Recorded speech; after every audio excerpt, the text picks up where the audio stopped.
Hi guys, welcome back. So let's have some fun. Let's pick the greatest Six Nations 15 ever. Now, I have done this before many years ago, but I've been wanting to redo it for a while. There's been a lot of new players obviously come on the scene since then, and I didn't have too many subscribers back there, and I wanted to redo it a little bit better potentially.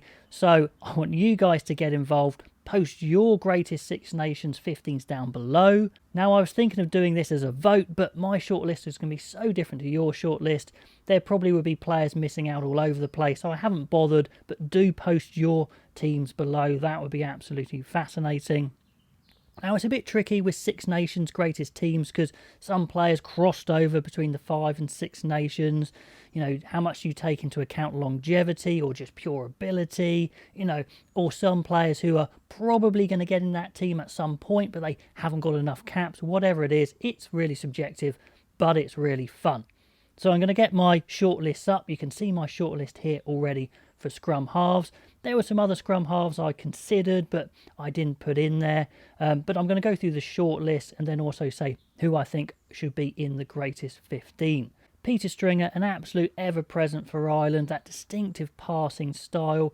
Conor Murray, a different sort of Irish scrum half, a bit bigger, as was Mike Phillips. He was a real brute in his day, Mike Phillips. Then we've got Antoine Dupont, even though he is, recent and he hasn't got all the caps he would be getting. I think he's still good enough to be in there.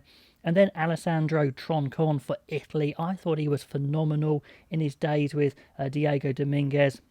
A real leader. He's still involved in Italian rugby now, so I like him a lot.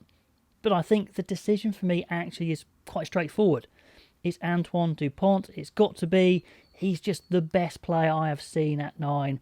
Maybe even ever. Certainly in the Six Nations. There's a few players that are close, but I'm so impressed. He gets into my greatest team even now. So, let's get straight on to the fly halves. We've got Ronan O'Gara, Johnny Sexton, Stephen Jones, Owen Farrell, Dan Biggar and Johnny Wilkinson. Again, this is just from my perspective, watching the Six Nations over the years. There's plenty of other good players that could be there. O'Gara was a great kicker, as was Wilkinson. He put in the big tackles. Farrell and Biggar have been ever-present. Recently, Stephen Jones, he was really reliable for Wales.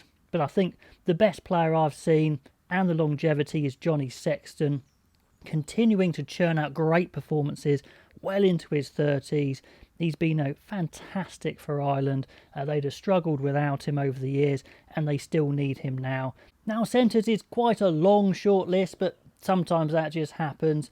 Andrea Mazzi for Italy, I thought was phenomenal. Could play all over the back line. He had a couple of years where he was almost some player. I think he got Six Nations player of the tournament once. And just a brilliant player. Came over to play in England as well. So impressed with him.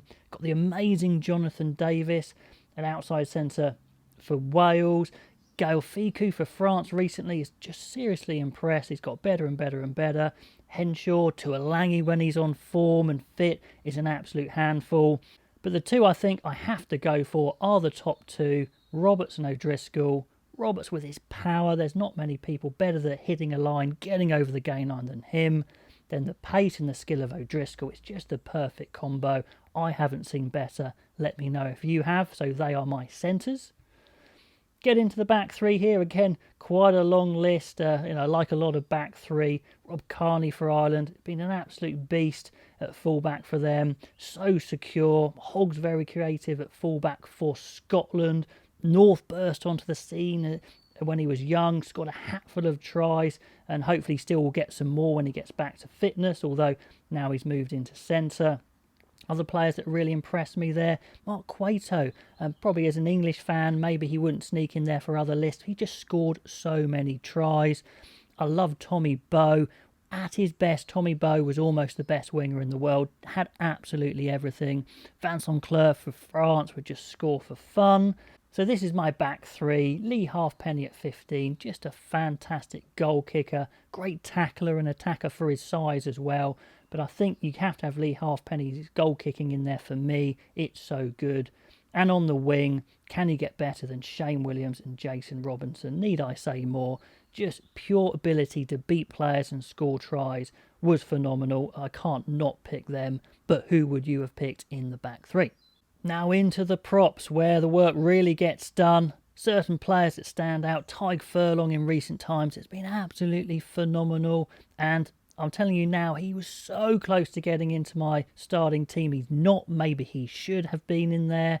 Nicolas Mass of France was brilliant. Adam Jones was an absolute titan for Wales. But the two I've gone for are Gethin Jenkins at loosehead, just because his all-round ability blew me away. His ability over the ball and handling. And of course he was decent in the scrum as well. But it really was that around the park work that stood him out. So he has to start at loosehead for me. And then I loved Martin Castrogiovanni for Italy, an absolute bedrock of the Italian side. You had him and Lo Cicero as an absolute rock of their scrum, something they really need now as well. But yeah, Jenkins and Castrogiovanni, it's a tough call. Furlong very close indeed. Who would you have as your props? Hooker, a proper shortlist now. Best, Giraldini, Owens, Thompson and Girardo. Who would I pick? It's tricky. I was close to picking Best or Owens for their, longevity, for their consistency. But maybe this is a bit of bias for me as an England fan. But Steve Thompson, on pure ability, was one of the best hookers I've ever seen. An absolute beast of a guy, ball carrying. His set piece work was outstanding as well. I haven't seen many better in their day, to be honest. So I'm taking Steve Thompson at hooker. Into the engine room, the second rows, another big long list here. Now, Courtney Lawes is on the second row list. I know he's more of a back row these days, but I had to put him somewhere. He's been getting better and better and better. Sébastien Chabal is a guy that I certainly remember from my younger days. Just an iconic French player. Just a beast of a guy. Played in the back row as well, I know. And Devin Toner, maybe underrated, but goodness me, he was good. Untouchable in the line-out for Ireland. And actually surprisingly really effective around the park. He had to get down super low for, I think it's 6'10" he was. But he was a lot better than some people give him credit for. But who would I pick? Well, again, it's the top two. Alan Wynne-Jones, Paul O'Connell. Hard as nails, uncompromising, no frills, loads of leadership. I'd go for these guys. You may go for others. But those are the two I would take in the second row. Now on to the last list, and it's a huge short list again, but back row, there's 3 positions to fill, and it's the most exciting position, isn't it? So there's going to be a lot. Alessandro Zani for Italy, I thought he was really good. I really liked him. Tipperick is absolutely brilliant. Who else there? Dusatois, he was super close to getting into my best 15. I think he was World Player of the Year once as well for France.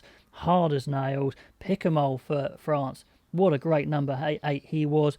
Ball carrying, but his handling was absolutely phenomenal. Other guys there, when Dan Lydiate came into that Welsh team at 6, he complemented so well with Warburton, just chopping guys down. He was a phenomenal player at the time. But the 3 I would pick are these guys.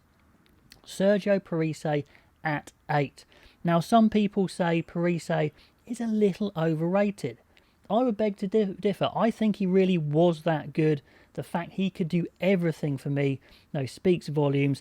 Line out, carrying, his handling was amazing, and his leadership just had the lot for me. So he goes in at 8. 7, incredibly tough call, but Sam Warburton gets it. Just the archetypal 7, in over that ball like a limpet, hard as nails, quick, amazing engine. He's my 7. Then I can't not take a back row without taking Sean O'Brien.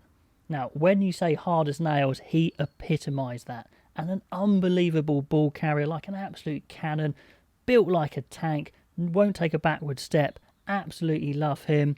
And maybe he would have been in at 7 as well, but we got Warburton there. But I have to take Sean O'Brien, so that's my back 3. And then finally, there is my team of all the players I've selected. So please, please, please put down your greatest ever Six Nations 15s below. Comment on mine as well. Have some fun with it. And I will catch you next time.